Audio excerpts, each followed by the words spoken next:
I said that I had a story for firsts tonight that I'm going to tell you. And I was going to tell you a story about the first time I taught a college lecture class and everyone got up and walked out. Except I wasn't feeling it. I don't know. I had a change of heart at the very last minute.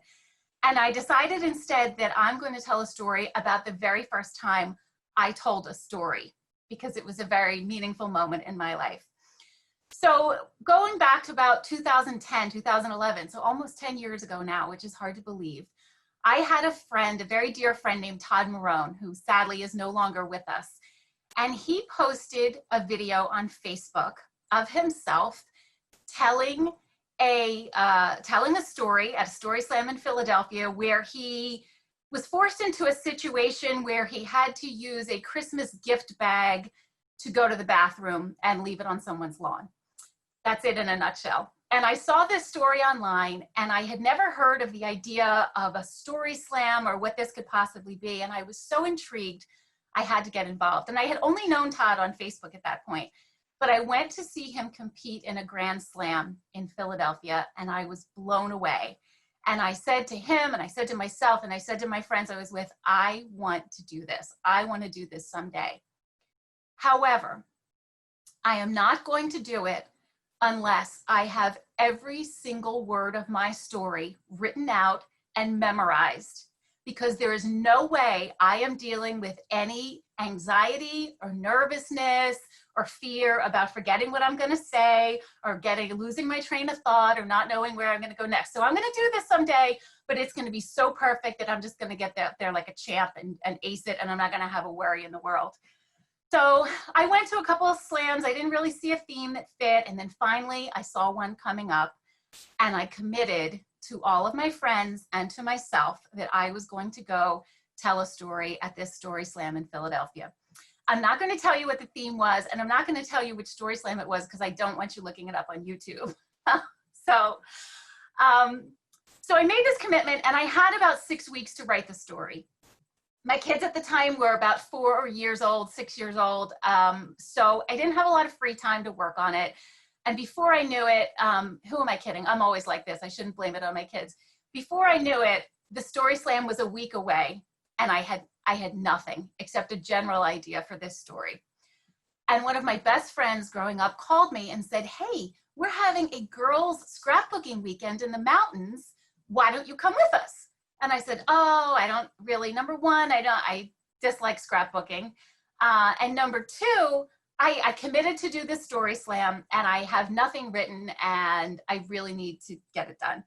And my friend said, well, just, you know what? You don't have to scrapbook. Just come with us, and you sit and work on your story, and we'll just sit at the table and scrapbook, and it'll be so much fun. And something in my head said, yeah, that's a really great idea. I'll do it. So I got away for the weekend with some very good friends, and they sat at the table and put together pictures of their kids bowling and at Disney World with cute little sayings and pictures. And I sat there with a tablet and a pen, writing down absolutely nothing.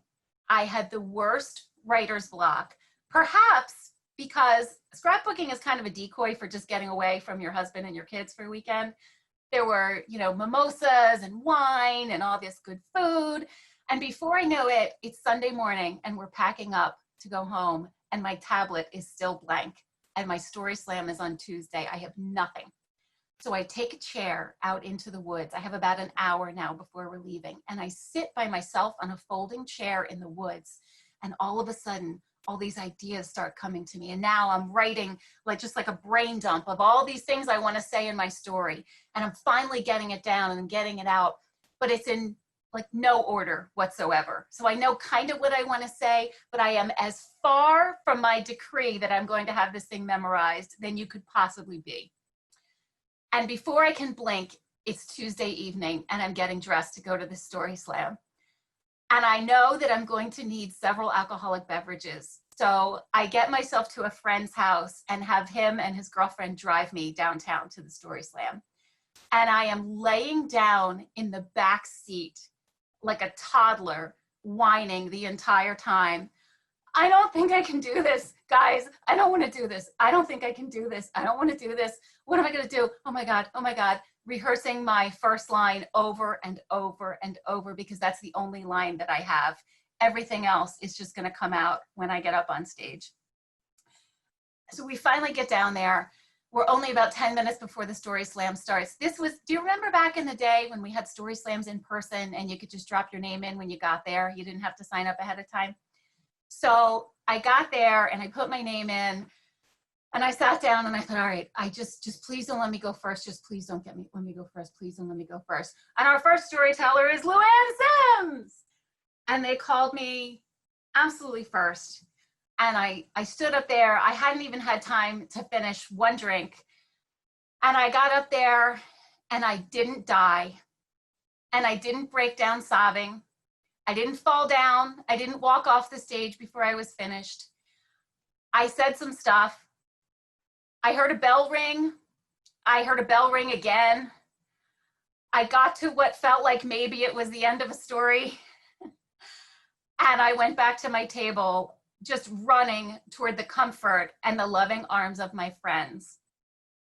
And my friend Heather looked up at me and the first thing she said was, I didn't think you were ever gonna stop talking. She said they rang the bell and you just kept going on and on. You should have cut it 3 minutes earlier, would have been great. You did, otherwise it was really great. You did a great job. And everyone else gave me a hug. And I survived. I did not win. I could not even tell you what my scores were, but it was enough to get me hooked. And I did it again. And then I found a Story Slam down the street from my house in Westchester, a mile away. And then we discovered Lancaster Story Slam.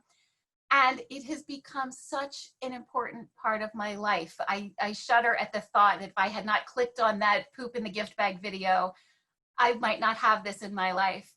And the best part I think about telling stories is when afterwards someone comes up to you and says, the same thing happened to me, or I know exactly what you're talking about.